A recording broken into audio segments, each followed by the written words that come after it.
Hello and a very good afternoon to all of those who are watching me live on the Facebook page of News9. I'm Neha Bhan, and today we're going to talk about de-escalation that has now started between India and China.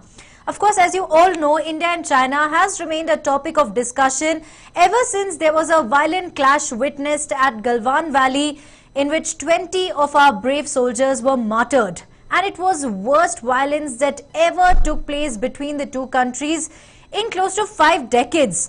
So both the countries are now involved in disengagement in Ladakh region, while multiple de-escalation talks have also taken place many times. But the million-dollar question is, to what extent can we really trust China to move back from the disputed territory? The army chief had informed Defense Minister about the Chinese People's Liberation Army moving out troops from the Y junction of Galwan Valley towards its base, of course, camp in the rear. The latest information on this front is that both the countries will continue to engage to ease the tensions. The diplomatic engagement between India and China will take place on the 10th of July. Do remember that the virtual meeting of working mechanism for consultation and coordination will discuss disengagement in the Ladakh region. A confirmation on the same is awaited, of course. China has very recently laid claims on the entire Galwan Valley in eastern Ladakh, and India has rejected Chinese claims and termed it untenable. Now, to discuss more on this, I have with me Air Marshal B.K. Murli, who will be throwing some more light on the disengagement that is currently taking place between India and China. Very good afternoon to you, Air Marshal, and many thanks for joining us on this special live. The question that comes in my mind whenever we start to talk about the disengagement between India and China, so will the Chinese really vacate the disputed Pangong area, since they seem to be giving an impression, rather showing restraint, or is it a mere eyewash? Yeah, good afternoon, Neha. In fact, this is the question probably the entire country is now worried about, whether is it just an eyewash or it is just some kind of dramatics or theatrics by China, or are they really going to stick to the agreement between the two sides, which was arrived at on the 30th of last month at the core commander level. Now, looking at the developments in the last 7 days, after the third round of discussions between General Harinder Singh and Major General Liu Lin, some kind of action was actually seen at the Galwan Valley, where they have, they are trying to de-escalate, and they have disengaged the troops by a distance and gone back by a distance of about 1 to 2 kilometers. Now, the most important thing is, in the northern bank of Pangong Lake, they don't seem to be in a great hurry to actually disengage. In fact, they have, the 8-kilometer stretch between Finger 4 and Finger 8, they are not vacated as per the agreement. They have just gone back about 1 kilometer and they have come to Finger 5 area, and it is also now believed that the 8-kilometer stretch, which was a Kacha road, has now been blacktopped. Now the problem is, are they now trying to hoodwink us by saying that no, we will disengage? Or are they really serious about what they are going to do? Now, at some places, yes, in the Gogra Hot Springs, the disengagement is complete, which was not really a very important area. But in the Depsang area, they are not allowing the Indian Army to patrol also. Now, our patrolling point in the Y junction of Galwan Valley, that is a point number 14, PP 14, it is still it's not totally clear. Our troops are not able to go there, and do the patrolling. And they are expected to do it up to PP 20. Now they are talking about, vacating the Pangong Lake in the phase 2. Now, the phase 1 itself is not over, and now they are talking about phase 2, and they also want us to completely retreat from Pangong Lake towards the eastern Ladakh. Now, I really don't know whether we can trust these people, or they have some other game plan ready. You did mention about the agreement. So, as per the agreement, the Chinese were supposed to leave the 8 kilometers of disputed side territory But till now, they've only vacated roughly about, let's say, 1.5 kilometers, which means they are yet to vacate the 6.5 kilometer stretch. So the question is, will India get to see that soon? Yeah, in fact, they will probably play that cat and mouse with India for a very long time. This is not going to happen in a hurry. In fact, if the estimates are to be believed, and this may go right up to the winter days. And there is one thing absolutely certain, Neha. This is no time to burst the Diwali pataka and say, all right, we have won the war. In fact, no Diwali and no traditional drum punch of the army is called for at this point, because we really don't know. Now, as far as the Pangong lake is concerned, that has been a bone of contention between the two sides for quite some time. Now, people will also remember that the Chinese side put about 6 to 7 fast motorboats there in that Pangong lake.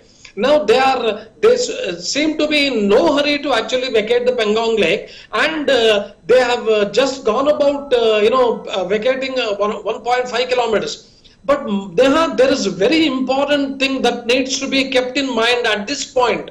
You see, the rear flanks of the Chinese army, that is a PLA, or the rear echelon, which is about 8 kilometers behind, has got about 20,000 troops. It has got, the armored brigade. It has got mechanized infantry divisions. It has got helicopters, and also it has got long-range artillery guns. So, if the 300 odd troops who are actually occupying that 4 to finger 8 area, if they decide, all right, we will vacate and go back to the base camp where they have set up a huge establishment, nothing prevents them from coming back and doing a preemptive attack on the Indian side.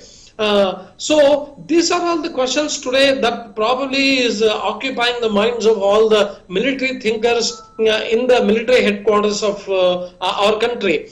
But whatever it is, the things are moving at a very slow pace, and definitely we can expect Chinese to put more hurdles in the way than actual action on the ground. Right. Marshal, you know, in the very beginning of our interaction mentioned about phase 1 and phase 2. So let's begin talking about phase 2. It will only be implemented after the completion of phase 1, of course, goes without saying. But will it really happen, or are there any tricks involved here as well from the Chinese side? And for the common man, please break it down for us. What is phase 1 and what is phase 2? Neha, in fact, the entire crux of the matter is in phase 1 and phase 2. The phase 1, for us to understand very clearly, it is wherever, along that 800 kilometers border between India and China, at many points they had opened fronts. They had come quite far into our territory, crossing the LAC. So the very first action that was agreed upon in the third meeting between General Harinder and Major General Liu Lin is, you go back in all these areas, you go back and create a buffer zone. Buffer zone is for about 1.5 kilometers on either side. India creates a buffer zone 1.5 kilometers in the southern side, while Chinese create a buffer zone 1.5 kilometers in the northern side. Now, this particular buffer zone is to be examined by both the sides, and then give their thumbs up, saying that all right, the phase 1 has now taken place. That has not taken place at all. In fact, the buffer zone creation at Pangong Lake in the northern bank is yet to take place. That means they have not even gone 1.5 kilometers. Somewhere they are in the vicinity. Now, we all know that LAC is just a perception today. In fact, the LAC is something that is left to the imagination of both the sides. Now, to say that, all right, I have gone 1.5 kilometers behind LAC and I have created a buffer zone, is to be accepted by the Indian side. Now, this is phase 1. Phase 2 is the gradual withdrawal of the troops, dismantling of the tents, then stopping all the road construction, then the river diversion, and all the heavy range artillery which was actually moved towards LOC and some even beyond LOC. They have to go back and they have to join the rear echelon. That is phase 2.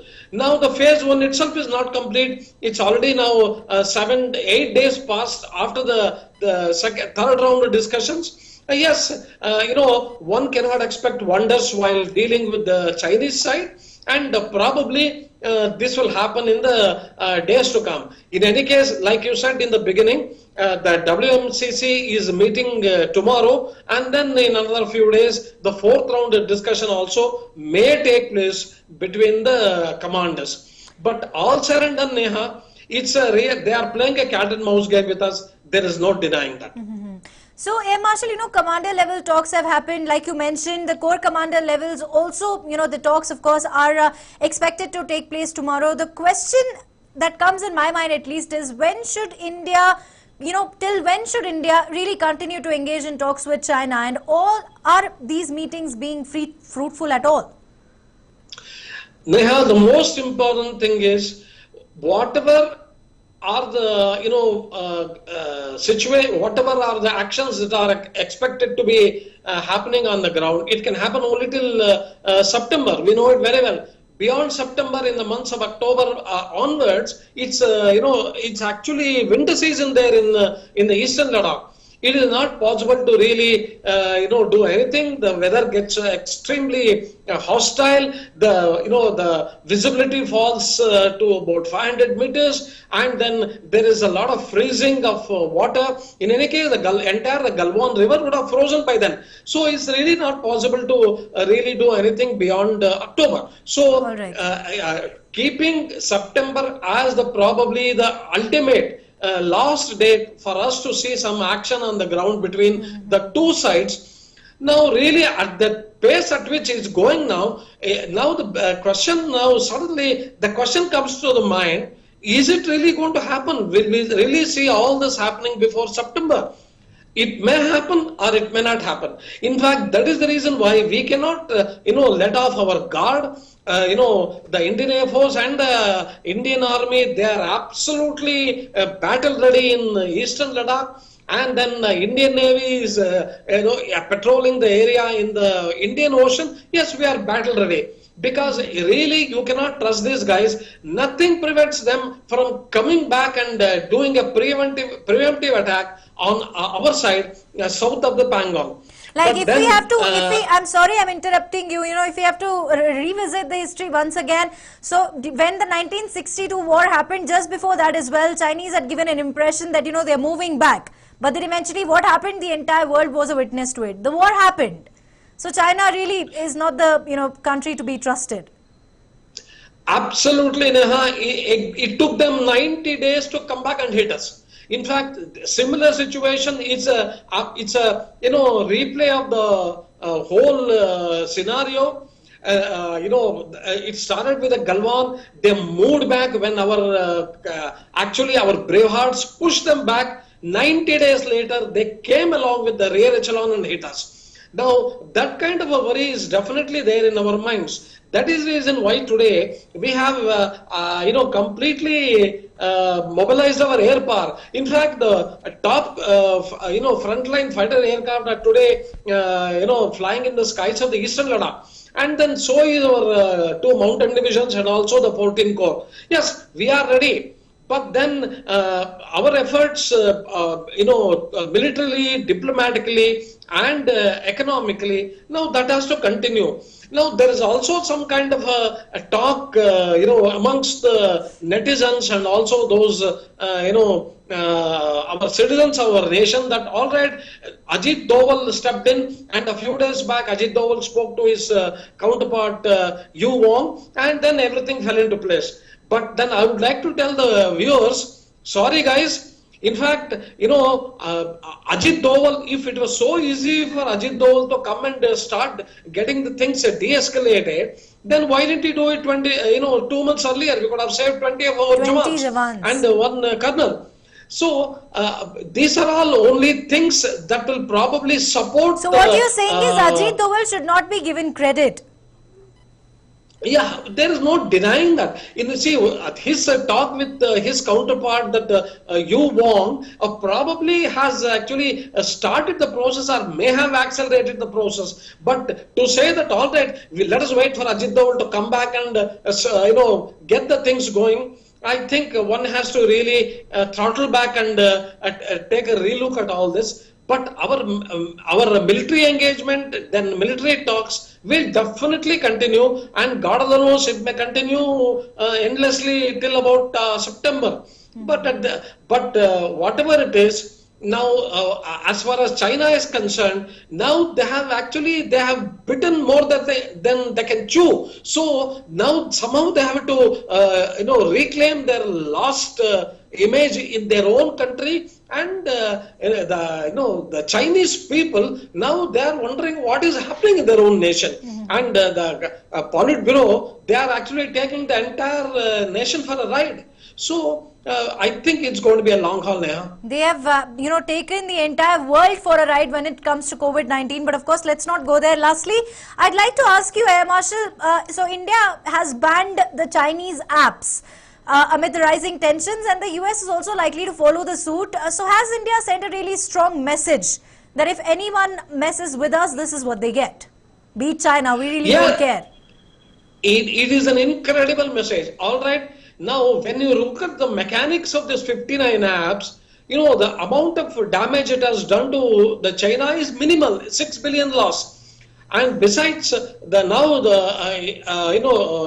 States is also probably following suit.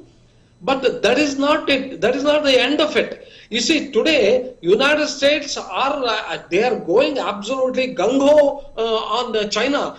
In fact, whether it's President Trump or Mike Pompeo or it's Meadows, they are actually giving statements one after the other. The Twitter is full of President Trump's statements. And he is also now talking about stopping the visa for the Chinese. Yes, in the United States is capable of hitting China, even in a larger way than India. Right. And sending to the mightiest aircraft carriers in the South China Sea, and then absolutely opposing vociferously the security agreement in Hong Kong, are some of the actions which United States is taking. So China has invited the wrath of the entire world. Even a small country like Philippines is threatening China. It says, you come to my, you encroach on my territory, boy, I'm going to hit you. You see, this is the kind of thing that is happening to China from all over, and I only hope. And this is what they deserve. And this is what they deserve, Air Marshal. Thank you so much, Absolutely. Air Marshal, for